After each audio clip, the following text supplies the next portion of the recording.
ಧರ್ಮಸೇನ ಅವರೇ, ಸಿದ್ದರಾಮಯ್ಯನವರು ತುಂಬಾ ಜೋರಾಗಿ ಒಂದು ವಿಷಯವನ್ನು ಹೇಳ್ತಾ ಇದ್ರು. ನೀವು ಮಾಧ್ಯಮದವರು ಅಲ್ಲಿದ್ದಾರಂತೆ, ಶಾಸಕರು ಇಲ್ಲಿದ್ದಾರಂತೆ, ಇಲ್ಲಿ ಬಂದ್ರಂತೆ, ಅಲ್ಲಿ ಅಡಗಿದ್ದಾರಂತೆ ಎಲ್ಲ ಮಾತನಾಡ್ತಾ ಇದ್ರಿ. ಎಲ್ಲರೂ ಇದ್ದಾರೆ, ಎಲ್ಲ ಇಲ್ವೇನ್ರಿ? 4 ಜನ, ಅದರಲ್ಲಿ ಒಬ್ರಿಗೇನೋ ಅನಾರೋಗ್ಯ ಅಂತೆ, ಇನ್ನೊಬ್ರಿಗೇನೋ ಸಮಸ್ಯೆ ಅಂತೆ, ಬಂದಿಲ್ಲ ಅಂತ ಹೇಳಿದ್ರು. ಸರಿ, ನಾವೆಲ್ಲ ತೋರಿಸಿ ಸುಳ್ಳು ತಾನೆ, ಬರೀ ಸುಳ್ಳು ಹೇಳ್ತಾ ಇದೀವಿ ನಾವು. ಯಾಕೆ ಓಡೋಗ್ತಾ ಇದೀರಿ ನೀವು? ರೆಸಾರ್ಟ್ ಕಡೆ ಯಾಕೆ ಹೋಗ್ತಾ ಇದೀರಿ? ನಾವು ಸುಳ್ಳು ತೋರಿಸ್ತಾ ಇದೀವಲ್ವ ಸ್ವಾಮಿ? ಒಪ್ಕೊಳ್ಳಿ, ಹೋಗಿದ್ದು ನಿಜ. ಶಾಸಕರಿಗೆ ನಮಗೆ ಬೇರೆ ದಾರಿ ಇಲ್ಲದೆ ಹೆದರಿಸಿದ್ದು ನಿಜ. ಅವ್ರ ಭೇಟಿಗೆ ಬಂದಿದ್ದು ನಿಜ. ಈಗಲೂ ನಮ್ಗೆ ಅನುಮಾನಗಳಿವೆ. ಮಾತಾಡ್ಬಿಡಿ. ಮಾಧ್ಯಮದ ಮೇಲೆ ಅಗೈನ್ ಅಂಡ್ ಅಗೈನ್ ಬ್ಲೇಮ್ ಯಾಕೆ ಮಾಡ್ತೀರಿ ನೀವು? ಸರ್, ರಮಾಕಾಂತ್ ಸಾಹೇಬ್ರೆ, ದಯಮಾಡಿ ಒಂದೇ ಒಂದು ಪ್ರಶ್ನೆ ನಿಮ್ಮನ್ನು ಕೇಳ್ತೀನಿ. ನಾವು ಅರ್ಧ ಗಂಟೆ 1 ಅವರ್ ನಿಮ್ಮ ಚಾನಲ್ಗಳಿಗೆ ಬಂದು ಹೋಗೋರು ಅಷ್ಟೇ. ನೀವು 24 ಗಂಟೆನೂ ಚಾನಲಲ್ಲೇ ಇರ್ತೀರಿ. ನೀವು ಚಾನಲಲ್ಲಿ ತೋರಿಸ್ತಾ ಇದ್ದೀರಿ ಜೇಸಿ ಜನಕ್ಕೆಲ್ಲ. ಈಗ ಇದು ಪ್ರಾರಂಭ ಮಾಡಿದ್ದು ಯಾರು ಹೇಳಿ ಸರ್? ನಾವು ಮಾಡಿದ್ವ? ಕಾಂಗ್ರೆಸ್ ಸಿದ್ದರಾಮಯ್ಯನವರು ಮಾಡಿದ್ರ? ನಾವು ತೋರಿಸ್ತೀವಿ ಸರ್, ತೋರಿಸ್ತೀವಿ. ಬ್ಲೇಮ್ ಯಾಕೆ ಮಾಧ್ಯಮದವರೇ ಸೃಷ್ಟಿ ಮಾಡ್ತಾ ಇದ್ದೀರಿ? ನಾವು ಸೃಷ್ಟಿ ಮಾಡಕ್ಕಾಗುತ್ತೆ ಸರ್ ಇದನ್ನ? ಕೇಳಿ, ಮೇಡಮ್ ಅವರು ಒಂದು ಮಾತು ಹೇಳಿದ್ರು, ನಾವು ವಿರೋಧ ಪಕ್ಷದಲ್ಲಿ ಇದ್ದೀವಿ ಅಂತ ಹೇಳಿ. 158 ತಾಲೂಕಲ್ಲಿ ಬರ ಇದೆ ಅಂತಂದ್ರೆ ಹೆಚ್ಚು ಕಡಿಮೆ 175 ಶಾಸಕರಿಗೆ ಜವಾಬ್ದಾರಿ ಬರ್ಬೋದು. 170-180 ಜನನೇ ಬರ್ಬೋದು. ಅದ್ರಲ್ಲಿ ಬಿಜೆಪಿ ಅವರು ಶಾಸಕರೇ ಪ್ರಮುಖ ಸರ್. ಇದು ಆ ಪಕ್ಷ ಈ ಪಕ್ಷ ವಿರೋಧ ಪಕ್ಷ ಪ್ರಶ್ನೆ ಬರೋದಿಲ್ಲ. ನನಗೆ ಮಾತಾಡಿ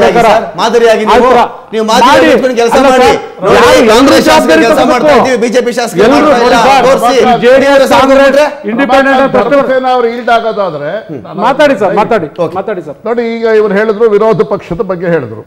ನನಗೆ ಗೊತ್ತಿರುವ ಹಾಗೆ ಯಡಿಯೂರಪ್ಪನವರ ನೇತೃತ್ವದಲ್ಲಿ ಭಾರತೀಯ ಜನತಾ ಪಕ್ಷದವರು ಬರಪೀಡಿತ ಜಿಲ್ಲೆಗಳಲ್ಲಿ ಒಂದು ರೌಂಡ್ ಪ್ರವಾಸ ಮಾಡ್ಕೊಂಡು ಡೆಲ್ಲಿಗೆ ಹೋದ್ರು, ಸಮೀಕ್ಷೆ ಮಾಡಿದ್ದಾರೆ ಅವರು.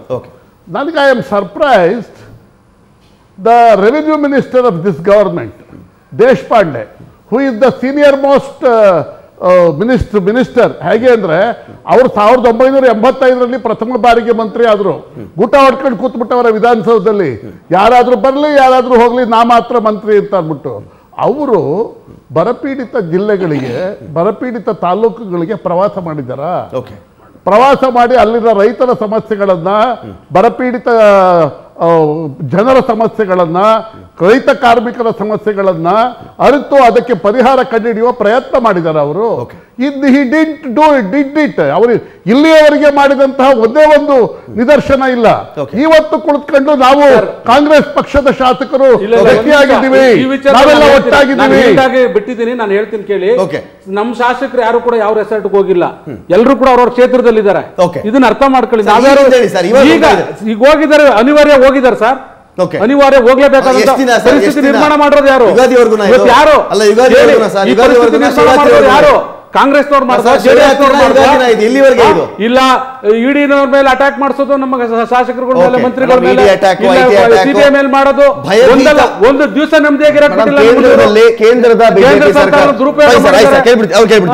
ಕೇಂದ್ರದ ಬಿಜೆಪಿ ಕಾರಣದಿಂದಾಗಿ ಭಯಭೀತರಾಗಿ ಈ ಕೆಲಸಕ್ಕೆ ಇಳಿದಿದ್ದಾರೆ. ಇಲ್ಲ, ನಮ್ಮ ಧರ್ಮಸೇನ ಅವರು ಅವ್ರ ಪೊಲಿಟಿಕಲ್ ಅನಾಲಿಸಿಸ್ ಮಾಡಿದ್ರು, ಒಪ್ಕೊಳ್ಳೋಣ. ಈಗ ಇಡಿ ಮತ್ತು ಇದು ಹಾಗಾದ್ರೆ ಟ್ಯಾಕ್ಸ್ ಕಳ್ಳರನ್ನ ಒಂದಿನಕ್ಕೆ ಮಾಡ್ತಾರ? ಅವ್ರಿಗೂ ಗೊತ್ತಿದೆ.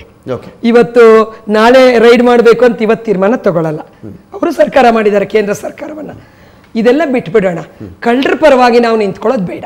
ಎಲ್ಲ ಪಾರ್ಟಿಗಳಲ್ಲೂ ಇನ್ಕ್ಲೂಡಿಂಗ್ ಬಿಜೆಪಿ ಪಾರ್ಟಿಯವರ ಮೇಲೆ ಕೂಡ ರೈಡ್ ನಡೆದಿದೆ. ಅದನ್ನ ಇದಕ್ಕೆ ತಾಳೆ ಹಾಕಿದ ತಕ್ಷಣ ಏನಾಗ್ಬಿಡುತ್ತೆ, ಹಗಲುಗಳ್ಳರು ಕಾಣ್ತಿರೋರ್ನೆಲ್ಲ ರಕ್ಷಣೆ ಕೊಟ್ಟಾಗತ್ತೆ. ನಾವ್ಯಾರು ಅದನ್ನ ಮಾಡೋದು ಬೇಡ ಅಂತ ಮನವಿ ಮಾಡ್ತೀನಿ. 2ನೇ ಪಾಯಿಂಟ್, ನಾವು ಪ್ರತಿಪಕ್ಷದವರು ಪ್ರವಾಸ ಹೋಗ್ಬೋದು, ಈ ತರ ಪ್ರಮಾಣ ಇದೆ ಅಂತ ತಾವ್ ಹೇಳ್ಬೋದು. ಎಲ್ಲ ಗಣ್ಯರು ಹೇಳಿದ್ರು, ನಾವು ನಿಮಗೆ ವರದಿ ಕೊಡ್ತೀವಿ. ಯಡಿಯೂರಪ್ಪನವರ ಒಂದು ಪ್ರತಿಪಕ್ಷದ ಸ್ಥಾನವನ್ನ ಸದುಪಯೋಗ ಮಾಡಿಕೊಂಡು ಕಿತ್ತಾಟ, ರಾಜಕೀಯ ಹೋರಾಟ ಅದು ಬೇರೆ. ಅದು ಸರ್ಕಾರವನ್ನು ಮುನ್ನಡೆಯಬೇಕಾದಾಗ ಪ್ರತಿಪಕ್ಷದ ನಾಯಕರ ಸಹಕಾರವನ್ನ ರಾಜ್ಯದ ಹಿತದ ದೃಷ್ಟಿಯಿಂದ ತಗೊಳ್ಬೇಕಾಗತ್ತೆ. ಅದಕ್ಕೆ ಯಡಿಯೂರಪ್ಪನವರು ಯಾವತ್ತೂ ಕೂಡ ಪಾಸಿಟಿವ್ ರೆಸ್ಪಾಂಡ್ ಮಾಡಿದ್ದಾರೆ. ನೀವು ಮುಂದೆ ಬಂದು ತಗೊಂತಾ ಇದ್ದೀರಾ? ನಮ್ಮ ಎಲ್ಲಾ ರೀತಿಯ ಸಹಕಾರ, ನಾವು ಜನರ ಕಷ್ಟ ಅಂತ ಬಂದಾಗ ನಮ್ಮವರು ನಮ್ಮನ್ನ ನೀವು ಒತ್ತಾಕೊಂಡು ಹೋಗ್ತೀರಿ ಅಂತ ಸ್ಟೇಟ್ಮೆಂಟ್ ಕೊಟ್ಟ ಮೇಲೆ 3 ದಿನ ಅಲ್ಲಿದ್ದೀವಿ. 14 ಅಲ್ಲ, 15ರಿಂದ ಒಂದು ದಿನ ಬಿಟ್ರೆ 16, 17, 18, ಇವತ್ತಿಗೆ 3 ದಿನ ನಾವು ಅಲ್ಲಿದ್ದೀವಿ. ಇರೋದಕ್ಕೆ ಕಾರಣ ನೀವು ನಮ್ಮ ಪಕ್ಷವನ್ನ ಛಿದ್ರ ಮಾಡ್ತೀರಿ ಅನ್ನುವಂಥದ್ದನ್ನ ನಾವು ನೇರವಾಗಿ ಹೇಳ್ತಿದೀವಿ. ನಂಬೋದು ಬಿಡೋದು ಜನರಿಗೆ ಬಿಡ್ತೀವಿ. ಆದ್ರೆ ನೀವು ರೂಲಿಂಗ್ ಪಾರ್ಟಿ, ನೀವೇ ಹಣ ಕೊಡ್ಬೇಕು. ನಮ್ಮ ಶಾಸಕರು ಏನ್ ಗೋಗರ್ದ್ರು ಕೂಡ ನೀವು ಸ್ಪಂದಿಸಬೇಕು. ಸರ್ಕಾರನೇ ಹೋಗಿ ನೀವು ಸರ್ಕಾರನೇ ಹೈಜಾಕ್ ಮಾಡಿ ಚುನಾಯಿತ ಪ್ರತಿಪಕ್ಷದ ಶಾಸಕರನ್ನ ಹೈಜಾಕ್ ಮಾಡ್ಕೊಂಡು ಹೋಗ್ತೀರಾ ಅಂತ ಹೇಳಿದ್ರೆ ಈಗಲ್ಟನ್ ಅಂದ್ರೆ ರಣಹದ್ದು, ಅದು ರಣಹದ್ದಿನ ಟೌನ್ ಹೋಗಿ ಕೂತ್ಕೊಳ್ತಕ್ಕಂಥದ್ದು ಅಂದ್ರೆ ನಾನು ಜನರ ಮುಂದೆ ಇಡ್ತೀನಿ. ಬಿಜೆಪಿ ಅವರು ಇರೋದಕ್ಕೂ ರೂಲಿಂಗ್ ಪಾರ್ಟಿ ಇರೋದಕ್ಕೂ ನ್ಯಾಯ ಯಾವ್ದಂತ ಜನರ ಮುಂದೆ ಇಡ್ತೀನಿ. ಕುಮಾರಸ್ವಾಮಿ ಅವರು ಒಂದು ಹೇಳಿದ್ದಾರೆ, 156 ತಾಲೂಕುಗಳಲ್ಲಿ ಏನು ಬರ ಇದೆ ಆ ಬರಕ್ಕೆ ಸಂಬಂಧಪಟ್ಟ ಹಾಗೆ ನಾನು ಪ್ರಧಾನಮಂತ್ರಿ ಅವರಿಗೆ ಮನವಿಯನ್ನ ಸಲ್ಲಿಸಿದ್ದೀವಿ. ಪ್ರಧಾನಮಂತ್ರಿಯವರು ಬರಪೀಡಿತ ಪ್ರದೇಶಗಳ ಪರಿಹಾರಕ್ಕೆ ಹಣ ಬಿಡುಗಡೆ ಮಾಡಬೇಕು ಅಂತ ಕೋರಿದ್ದಾರೆ. When that is the case, it is the responsibility of the BJP to pressurize the central government to get the ಏನು ಬರಪೀಡಿತ ಪರಿಹಾರನ ಕೊಡಿಸ್ಬೇಕು. ಅಂದ್ರೆ ನಾನು ಹೇಳೋದೇನಂತಂದ್ರೆ ಬಿಜೆಪಿ ಅವರು ಒಂದು ಕಡೆ ತಪ್ಪು ಮಾಡ್ತಾವ್ರೆ, ಕಾಂಗ್ರೆಸ್ ಅವರು ಒಂದು ಕಡೆ ತಪ್ಪು ಮಾಡ್ತಾವ್ರೆ. ಐ ವಿಲ್ ರಿಪೀಟೆಡ್ಲಿ ಟೆಲಿಂಗ್, ನಾ ಹೇಳ್ತೀನಿ, ಮಿಡ್ ಟರ್ಮ್ ಪೋಲ್ ಆಗ್ಲಿ, ವಿಧಾನಸಭೆಯನ್ನ ವಿಸರ್ಜನೆ ಮಾಡಿ ಹೋಗಿ ಜನರನ್ನ ಫೇಸ್ ಮಾಡಿ. ನಿಜವಾಗ್ಲೂ ನಿಮಗೆ ತಾಕತ್ತಿದ್ರೆ ನೀವು ಮಾಡಿರುವ ಸಾಧನೆಗಳ ಬಗ್ಗೆ, ಕಾಂಗ್ರೆಸ್ ಜೆಡಿಎಸ್ ಮೈತ್ರಿಕೂಟದ ಸರ್ಕಾರ ಇದು ಮಾಡಿರುವ ಸಾಧನೆಯ ಬಗ್ಗೆ ಜನರ ಮುಂದೆ ಹೇಳಿ. ಬಿಜೆಪಿನವರು ನಮ್ಮನ್ನ ಒಡೆಯುವ ಪ್ರಯತ್ನ ಮಾಡ್ತಾ ಇದ್ದಾರೆ, ನಮಗೆ ಫುಲ್ ಮ್ಯಾಂಡೇಟ್ ಕೊಡಿ ಅಂತ ಅನ್ಬಿಟ್ಟು ಇವರು ಹೋಗಿ ಕೇಳಿ, ಹೋಗ್ಬಿಟ್ಟು ಜನಾಭಿಮತವನ್ನ ಫ್ರೆಶ್ ಆಗಿ ಪಡೀಲಿ. ಲೋಕಸಭಾ ಚುನಾವಣೆ ನಡೀತದೆ, ಅದ್ರ ಜೊತೆಲೆ ಫ್ರೆಶ್ ಎಲೆಕ್ಷನ್ ನಡೀಲಿ. ಏನಿದು ಜನರನ್ನ ಕೋತಿ ಕುಣಿದಂಗೆ ಕುಣಿಸ್ತಾ ಇದ್ದಾರೆ ಇವರು. ನಿಮ್ಮ ಪಕ್ಷದ ನಾಯಕರು ಮುಖ್ಯಮಂತ್ರಿಗಳಾಗಿದ್ದಾರೆ ಸರ್. ನಾನು ಇವತ್ತು ಎಕ್ಸ್ಪೆಕ್ಟ್ ಮಾಡಿದ್ದೇನೆ ಗೊತ್ತಾ, ಕರ್ನಾಟಕ ರಾಜ್ಯದ ಪರಿಸ್ಥಿತಿಯನ್ನು ಅವಲೋಕಿಸಿ ಸರ್ವಪಕ್ಷ ಸಭೆಯನ್ನು ಕರೀತಾರೆ ಅಂತ ನಾನು ಎಕ್ಸ್ಪೆಕ್ಟ್ ಮಾಡಿದ್ದೆ. ಯಾರಾದರೂ ಕರೀಲಿ, ಅದು ಸಿದ್ದರಾಮಯ್ಯನವರು ಕರೀಲಿ, ಮುಖ್ಯಮಂತ್ರಿಗಳು ಬೇಕಾದ್ರೆ ಕರೀಬಹುದಾಗಿತ್ತು. ಏನು ಮಾಡೋಣ, ಇಂಥ ಪರಿಸ್ಥಿತಿಲಿದೆ, ನಾನು ಕೇಂದ್ರಕ್ಕೆ ಮನವಿ ಕೊಡ್ತಾ ಇದ್ದೀನಿ ಅಂತ ನಾನು ಎಕ್ಸ್ಪೆಕ್ಟ್ ಮಾಡಿದ್ದೆ. ಅನ್ಫಾರ್ಚುನೇಟ್ಲಿ ಅದಾಗದೆ ಶಾಸಕಾಂಗ ಸಭೆ ಆಯಿತು. ಶಾಸಕಾಂಗ ಸಭೆ ಏನಕ್ಕಾಗಿದೆ, ಇವರು ನೆಕ್ಸ್ಟ್ ಎಲ್ಲಿ ಹೋಗ್ತಾ ಇದ್ದಾರೆ ಕಣ್ಣು ಮುಂದೆ ನೀವು ನೋಡ್ತಾ ಇದ್ದೀರಿ. ನಿಮ್ಮ ಉದ್ದೇಶಗಳೇನು, ಪರ್ಪಸ್ ಏನು? ಈಗ ಅವ್ರು ಹೇಳ್ತಿದ್ದಾರೆ ಒಂದು ಮ್ಯಾಂಡೇಟ್ಗೆ ಹೋಗಿ, ಫ್ರೆಶ್ ಮ್ಯಾಂಡೇಟ್ಗೆ ಹೋಗಿ ಅಂತ ಹೇಳ್ತಾ ಇದ್ದಾರೆ. ಅದು ನಿಮಗೆ ಸುಲಭ ಅಲ್ವೋ ನಮಗೆ ಗೊತ್ತಿಲ್ಲ. ಇದೇ ರೀತಿ ಭಯಭೀತ ವಾತಾವರಣ ಎಷ್ಟು ದಿನಗಳು ಮುಂದುವರಿಸ್ತೀರಿ? ಇದು ಕೊನೆ ಆಗಲ್ಲ ಸರ್. ಇವತ್ತು ನೀವು ಮಾಡ್ತಾ ಇದ್ರಲ್ಲ ಈ ಕೆಲಸ, ಇವತ್ತು ನೀವು ಹೋಗ್ತೀರಿ, ನಾಳೆ JDS ಅವ್ರು ಒಂದು ಕಡೆ, ಮತ್ತು BJP ಅವ್ರು ಬರ್ತಾರೆ, ಇನ್ಯಾರ್ದೋ ಭಯ. ಈ ರೀತಿ ಈ ಕಡೆಯಿಂದ ಆ ಕಡೆಗೆ, ಆ ಕಡೆಯಿಂದ ಈ ಕಡೆಗೆ ಹಾರುವ ಶಾಸಕರಿದ್ರೆ ಕಷ್ಟ ಸರ್. ಅದು ಯಾವತ್ತಿಗೂ ನೆವರ್ ಎಂಡಿಂಗ್ ಸ್ಟೋರಿ. ಅದು ಹೋಗಿ ನೋಡೋಣ ಫ್ರೆಶ್ ಮ್ಯಾಂಡೇಟ್ಗೆ. ಹಾಗಾದ್ರೆ ಭಾರತ ದೇಶದಲ್ಲಿ ಇಂಥ ದೊಡ್ಡ ಪ್ರಮಾಣದಲ್ಲಿ ಅಲ್ಲೆಲ್ಲೇ ರಾಜಕಾರಣದೊಳಗೆ ನಡೆದಿತ್ತು. ಸನ್ಮಾನ್ಯ ನರೇಂದ್ರ ಮೋದಿಯವರು ಮತ್ತು ಅಮಿತ್ ಶಾ ಸಾಹೇಬರಿದ್ದಾಗ ಇಂಥ ದೊಡ್ಡ ಮಟ್ಟದ ನೇತೃತ್ವ ವಹಿಸಿದಂಥ ಭಾರತೀಯ ಜನತಾ ಪಾರ್ಟಿಯಿಂದ ಆಪರೇಷನ್ ಕಮಲ ಮಾಡ್ತೀವಿ ಅಂತ ತಿಳ್ಕೊಂಡು ಹೇಳಿ ಏನು ಮೆಸೇಜ್ ಹೊಡ್ತು. ಇವ್ರಿಗೆ ಏನು ಹೊಟ್ಟೆ ಬಂದೈತೆ ಅಂದ್ರೆ, ಭಾರತ ದೇಶದಲ್ಲಿ ಎಷ್ಟು ದೊಡ್ಡ ಪ್ರಮಾಣದ ರೈತರ ಸಾಲ ಮನ್ನಾ ಯಾರು ಮಾಡಿಲ್ಲ, ಕುಮಾರಸ್ವಾಮಿ ಅವರು ಮಾಡಿದ್ರು. ಉತ್ತರ ಕರ್ನಾಟಕ ಒಂದು 10 ಕಚೇರಿ ಶಿಫ್ಟ್ ಮಾಡಿದ್ರು. ಕಾರ್ಯಕ್ರಮ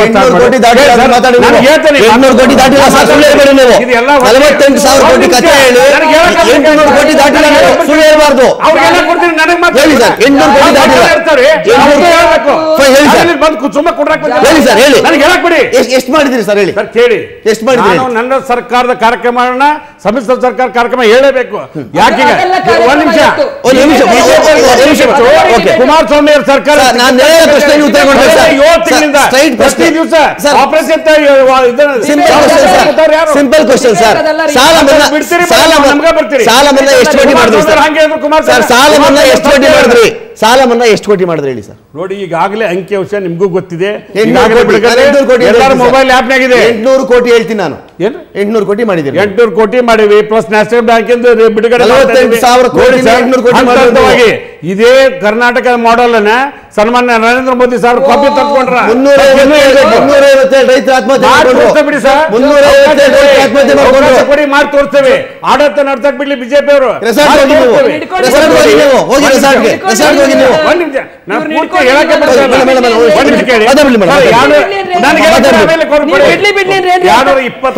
ಇಪ್ಪತ್ನಾಲ್ಕು ಮಂದಿ ಒಟ್ಟು ಶಾಸಕರು, 113 ಮೆಜಾರಿಟಿ ಬೇಕು.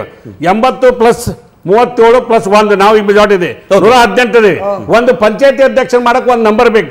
ಅಂತದೆಲ್ಲ ಗೊತ್ತಿದ್ದಂತ ಒಬ್ಬ ರಾಷ್ಟ್ರೀಯ ಪಾರ್ಟಿ ಇವತ್ತು ಸರ್ಕಾರನ ಅಭದ್ರಗೊಳಿಸಲಿಕ್ಕೆ ಹೊರಟಿದ್ದಲ್ಲ, ಮತ್ತೆ ಇವ್ರಿಗೆ ತಿಳಿದಿಲ್ಲ ನಾವೇನು ಪದ ಬಳಸ್ಬೇಕು?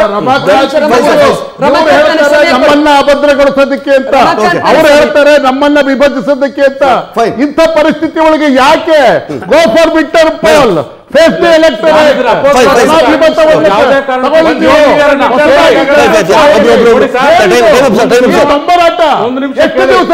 ವಿಸರ್ಜನೆ ಮಾಡದೆ ಬಿಜೆಪಿ ಉದ್ದೇಶ ಇರೋದು. ನಾನು ಖಂಡಿತ ಇದನ್ನು ಒಪ್ಪಲ್ಲ. ನೋಡಿ ಕೇಳಿ ಸರ್, ಯಾಕೆ ವಿಸರ್ಜನೆ ಮಾಡಬೇಕು? ನೀವು ಜನ ವಿರೋಧಿಗಳು. ಪ್ರಕಾಶ್ ಅವರು ಜನ ವಿರೋಧಿಗಳು.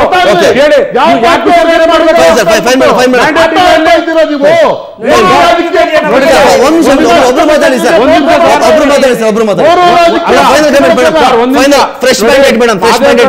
ಮಾತಾಡ್ತಾ ಇರೋದೆಲ್ಲ ಕಾಂಗ್ರೆಸ್ ವಿರುದ್ಧ ಮಾತಾಡ್ತಾ ಇದ್ದಾರೆ.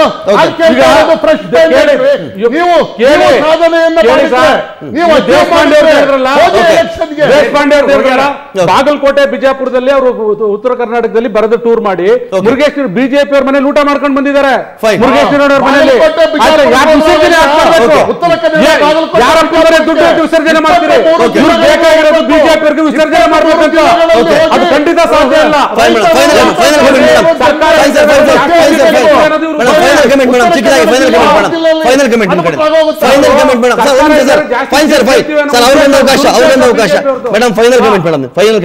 ಕಳ್ಳ ಪೊಲೀಸ್ ಎರಡೂ ಆಟ ಅವರೇ ಆಡ್ತಾ ಇದ್ದಾರೆ ಸಮ್ಮಿಶ್ರ ಸರ್ಕಾರದವರು. ನಮ್ಗೆ ಹೇಳಕ್ಕೇನು ಇಲ್ಲ. ಕುಮಾರಸ್ವಾಮಿ ಅವರು ಕೂಲ್ ಆಗಿ ನೋಡಿ, ಇಲ್ಲಿ ನಾವೆಲ್ಲ ಬಡ್ಕೋತಾ ಇದೀವಿ. ಕುಮಾರಸ್ವಾಮಿ ಕೂಲ್ ಆಗಿದ್ದಾರೆ, ಮಾಧ್ಯಮಗಳ ಮೇಲೆ ಹರಿಯಾಯ್ತಾರೆ. ಯಾಕಂದ್ರೆ ಬೆವರ್ಸುಸಿ ಬಂದಿರೋದಲ್ಲ ಮುಖ್ಯಮಂತ್ರಿ ಪದವಿ. ಹಾಗಾಗಿ ಜನ ಏನಾದ್ರೇನು ಉಳಿದ್ರೆ ಉಳಿಯುತ್ತೆ, ಹೋದ್ರೆ ಹೋಗುತ್ತೆ, ಉಳಿದ್ರೆ ಉಳಿಯುತ್ತೆ, ಹೋದ್ರೆ ಹೋಗುತ್ತೆ. ಗೆದ್ದಿರೋರ್ಗೆ ಗೊತ್ತು. 104 ಸ್ಥಾನ ಗೆಲ್ಲಿಸ್ಕೋಬೇಕಾದ್ರೆ 5 ವರ್ಷಗಳ ಕಾಲ ಪ್ರತಿಪಕ್ಷದಲ್ಲಿದ್ದು ಹೋರಾಟ ಮಾಡಿ 122 ಸ್ಥಾನ ಇಳಿಸಬೇಕಾದ್ರೆ ನಮಗೆ ಗೊತ್ತಿದೆ. ಸಿದ್ದರಾಮಯ್ಯನವರು ಜೆಡಿಎಸ್ ನಲ್ಲಿ ಇದ್ದರು, ಅದು ನೆನಪು ಮಾಡ್ತೀನಿ. ಸಿದ್ದರಾಮಯ್ಯನವರೇನು ಜೆಡಿಎಸ್ ಅಲ್ಲಿ ಇಲ್ಲದೆ ಬಂದಿಲ್ಲ, ಪ್ರತಿಪಕ್ಷದಲ್ಲಿ.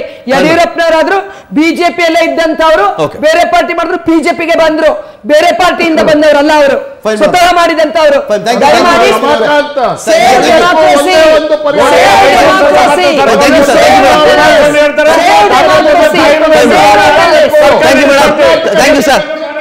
ಥ್ಯಾಂಕ್ ಯು ಗೋಲ್ರೆಡ್ಡಿ ಅವರೇ, ಥ್ಯಾಂಕ್ ಯು ಧರ್ಮಸೇನ ಅವರೇ, thank you Mahadev Prakash, thank you Mahadev Prakash ಅವರೇ. ಒಟ್ಟಲ್ಲಿ ನೋಡೋಣ, ರೆಸಾರ್ಟ್ ರಾಜಕಾರಣಕ್ಕೆ ಬಂದು ನಿಂತಿದೆ ಕರ್ನಾಟಕ ರಾಜ್ಯದ ಪರಿಸ್ಥಿತಿ. ಎಲ್ಲಿವರೆಗೆ ಮುಂದುವರಿಯುತ್ತೆ, ಏನಾಗುತ್ತೆ, ಮತ್ತಷ್ಟು ಅಪ್ಡೇಟ್ಸ್ ನಾನು ಕೊಡ್ತೀನಿ ಬ್ರೇಕ್ ಆದ್ಮೇಲೆ.